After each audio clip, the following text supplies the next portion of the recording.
नमस्कार दोस्तों, मैं डॉक्टर मनोज कुमार, शाश्वत एकेडमी में आपका स्वागत है। आइए चलते हैं, हिंदी व्याकरण पढ़ते हैं। हिंदी व्याकरण में हम स्टार्ट करते हैं। सबसे पहले हिंदी शब्द कैसा शब्द है, इसकी खोज किसने किया और कैसे बना। तो हिंदी शब्द हमारा, हिंदी जो शब्द है, हिंदी शब्द एक फारसी शब्द है।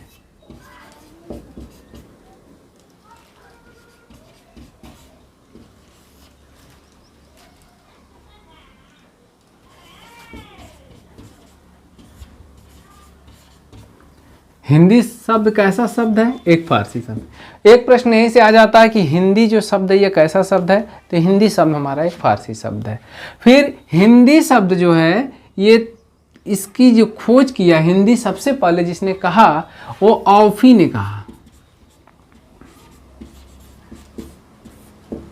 औफी नामक व्यक्ति ने, जो भारत का निवासी था, 1328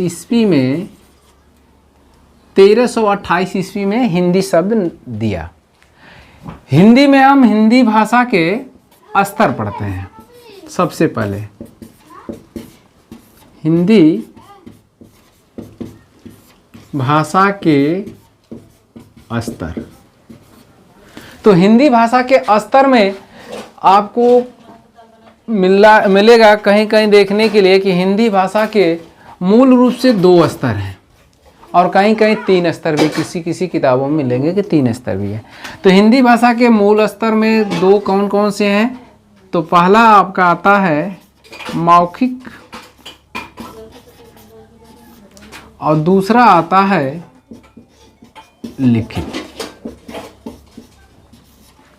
मौखिक और लिखित।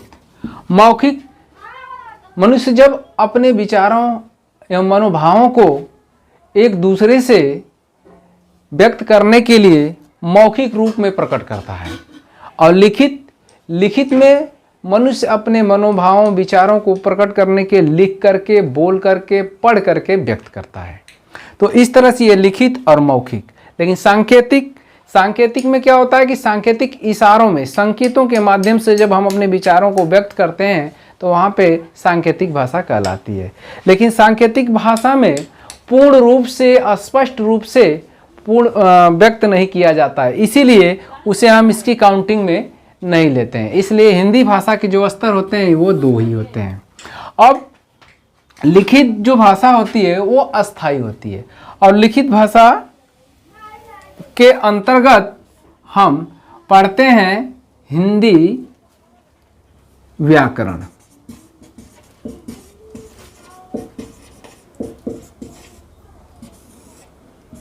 हिंदी व्याकरण, तो इस पे हम चर्चा कर लें कि हिंदी जो व्याकरण है, तो ये केवल मात्र व्याकरण शब्द है, वो कैसे बना है। तो व्याकरण शब्द जो है हमारा केवल मात्र व्याकरण, तो ये जो व्याकरण शब्द है, यह वी उपसर्ग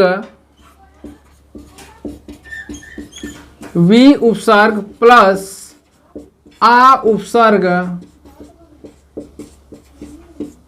प्लस क्री धातु से मिलकर बना है।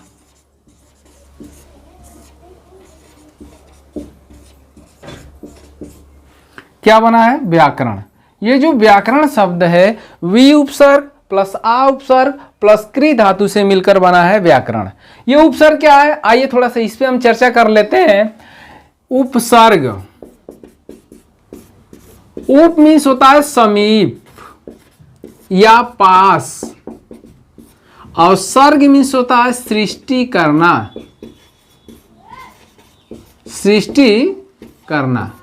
या निर्माण करना। सृष्टि करना या निर्माण करना। तो किसी भी शब्द को हम कैसे निर्माण करते हैं? जैसे मान लेते हैं, एक हम अब शब्द ले लेते हैं चल मीन्स होता है चलना।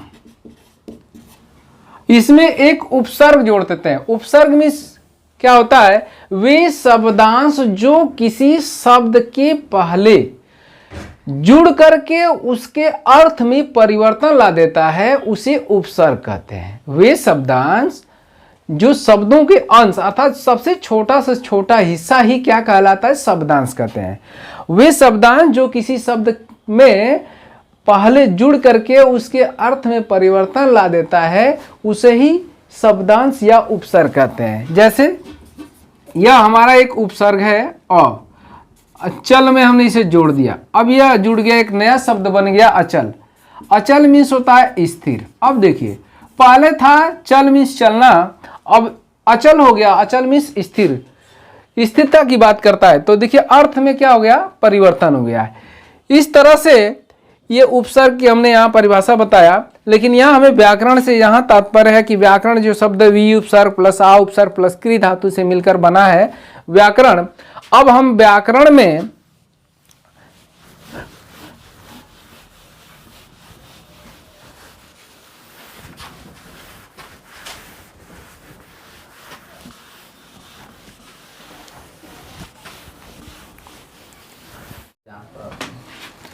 तो व्याकरण के आपने देखा कि व्याकरण शब्द कैसे बना है, वी उपसर्ग प्लस आ उपसर्ग प्लस क्री धातु से मिलकर बना है व्याकरण।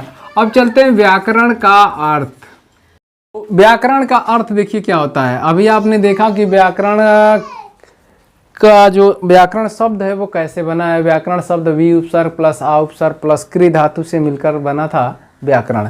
इसके बाद व्याकरण का अर्थ। व्याकरण का अर्थ क्या होता है, व्याकरण का अर्थ होता है पृथक पृथक करना, पृथक पृथक करना, आबलिक अलग अलग करना,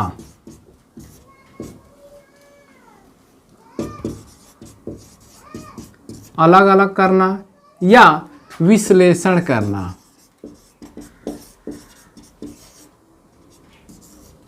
विश्लेषण करना ये आपसे पूछ देता है कि व्याकरण का अर्थ क्या होता है। ऑप्शन दे देता है कि पृथक पृथक करना, अलग अलग करना, विश्लेषण करना या इनमें से कोई नहीं। तो जानते रहिए कि पृथक पृथक करना या अलग अलग करना या विश्लेषण करना ये व्याकरण का अर्थ है। इसके बाद हम चलते हैं व्याकरण की परिभाषा। व्याकरण की परिभाषा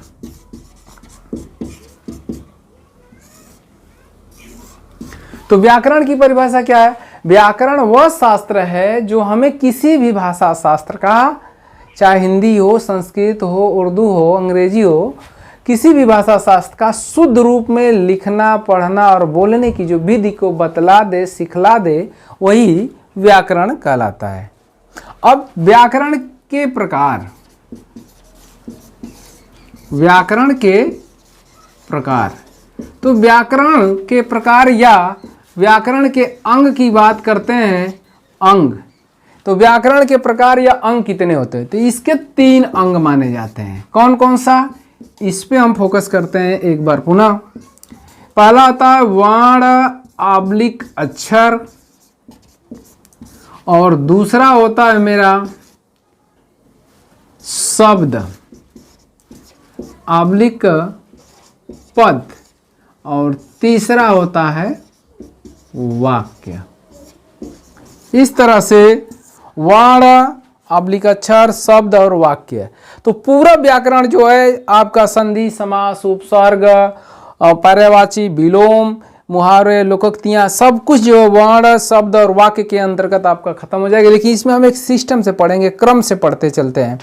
तो चलिए अब हम वर्ण से स्टार्ट करते हैं। वर्ण, वर्ण क्या है, वर्ण की परिभाषा क्या है, तो वर्ण जिसे खंडन न किया जा सके या जिसे तोड़ा न जा सके उसे हम वर्ण कहते हैं। वर्ण आबलिक अक्षर। अब वर्ण के प्रकार, वर्ण के प्रकार तो वर्ण 2 प्रकार के होते हैं। पहला होता है स्वर और दूसरा होता है व्यंजन। स्वर और व्यंजन, स्वरों की संख्या 11, व्यंजनों की संख्या 33।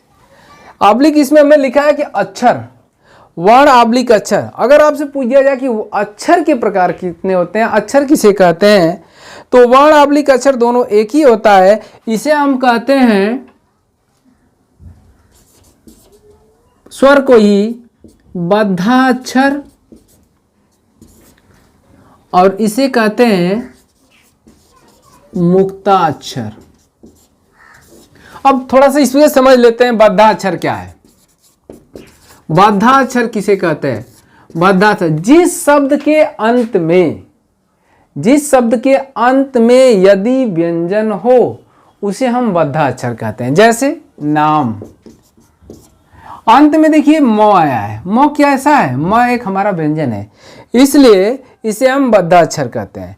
लेकिन यदि मुक्ताक्षर की बात करते हैं तो मुक्ताक्षर जिस शब्द के अंत में, तो बद्धाक्षर जिस शब्द के अंत में व्यंजन हो उसे हम बद्धाक्षर कहते हैं। जिस शब्द के अंत में स्वर आए उसे हम मुक्ताक्षर कहते हैं। जैसे गाना, रे, इसमें देखिए अंत में आ रहा है, इसमें ए आ रहा है, तो इस तरह से ये आपका मुक्ताक्षर। बिल्कुल परिभाषा देखिए, यहाँ स्वर है तो यहाँ ये होना चाहिए कि स्वर आना चाहिए लास्ट में, लेकिन नहीं, व्यंजन आता है। जिसमें व्यंजन उसमें क्या आना चाहिए? व्यंजन आना चाहिए, लेकिन स्वर आता है। परिभाषा बिल्कुल इसके विपरीत होती है, उल्टा होती है, इसलिए इसे हम बद्धाक्षर या मुक्ताक्षर कहते हैं। अब हम जो स्वर और व्यंजन की बात करते हैं तो स्वर और व्यंजन में हम आगे पढ़ते हैं स्वर और व्यंजन। तो स्वरों की संख्या आपने देखा 11, व्यंजनों की संख्या आपने देखा 33, और स्वर और व्यंजन इसी को कहते हैं हम वर्णमाला। और वर्णमालाओं की जो संख्या होती है वो आपसे 52 होती है। स्वरों की संख्या 11, व्यंजनों की संख्या 33, वर्णमाला जो होती है 52 होते हैं। अब हम इसमें सबसे पहले चलते हैं वर्ण। भाषा की सबसे छोटी इकाई, भाषा की सबसे छोटी इकाई वर्ण कहलाती है।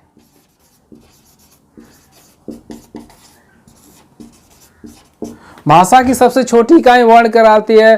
छोटी इकाई, लघुतम इकाई, न्यूनतम इकाई, ये जब भी आपसे पूछे भाषा की सबसे छोटी इकाई की बात करता हो, लघुतम इकाई या न्यूनतम इकाई, तो वर्ण ही होगी। इसके बाद ध्वनि। ध्वनि जब हम एक ध्वनि जब हम अपने वागेंद्रियों के माध्यम से जो कुछ उच्चारण करते हैं और उच्चारण करने के बाद उसे हम लिख देते हैं, वही हमारा क्या कहलाता है? वर्ण कहलाता है। अगर उच्चारण हमने किया, वर्णों को उच्चारण करते हैं तो उसे ध्वनि कहते हैं। अब जैसे इसे लिख देते हैं, हमने जैसे कहा क तो लिख दिया तो ये आपका वर्ण हो जाएगा, हमने कहा च लिख दिया तो ये आपका वर्ण हो जाता है। तो अब हम चलते हैं स्वर में। स्वर के प्रकार, स्वर किसे कहते हैं, ये पढ़ते हैं। स्वर, स्वर की परिभाषा। स्वर किसे कहते हैं, स्वर की परिभाषा क्या है? स्वर जो स्वयं अर्थात जो बिना किसी सहायता से, बिना किसी दूसरे वर्णों की सहायता से बोले जाते हैं, उन्हें हम स्वर कहते हैं। और स्वरों की संख्या आपने देखा है 11 होती है। वो कौन है? जो अ है, दीर्घ आ है, ई है, दीर्घ ई है, ऊ है, दीर्घ ऊ, और री है, ए, आय, और ओ और औ। इस तरह से स्वरों की जो संख्या होती है 1 2 3 4 5 6, इस तरह से 11 स्वरों की संख्या 11 मानी जाती है। इसके बाद स्वर के प्रकार। स्वरों का वर्गीकरण। स्वरों का वर्गीकरण, तो स्वरों का जो वर्गीकरण होता है वो 3 प्रकार से किया जाता है। पहला ह्रस्व स्वर, दूसरा